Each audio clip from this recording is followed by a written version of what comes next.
При ареста на прокурор Ангел Георгиев е задържано още едно лице. Това е бургаският адвокат Марин Стефанов на Учтиви 7.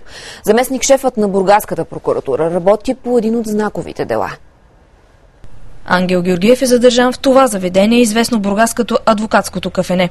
Бил е на маса в компанията на адвокат Марин Стефанов. По непотвърдена информация, по време на ареста в него имало голяма сума пари в брой, най-вероятно дадена като подкуп. Не е било покупната цена. Всичко е било съвсем нормално. Разказват, помоли с клиентите да напуснат заведението, че има някаква акция. Каква е акцията вече? Към 10 човека са някъде. В момента прокурор Ангел Георгиев ръководи възлови дела за случаи за банкови измами, убийства, организирани престъпни групи, както и делото за покушението срещу шефа на Гранити. През 2008 година той оглавяваше обвинението срещу Максим Ставийски. Още като следовател нашумя с разследването срещу Пламен Дишков Кела. Прокурор Георгиев е отведен за разпит в областна дирекция на МВР. Не мога да коментирам, нямам абсолютно никаква информация. Вие научихте от медиите? Абсолютно, да. Научих сутринта от новините по телевизията.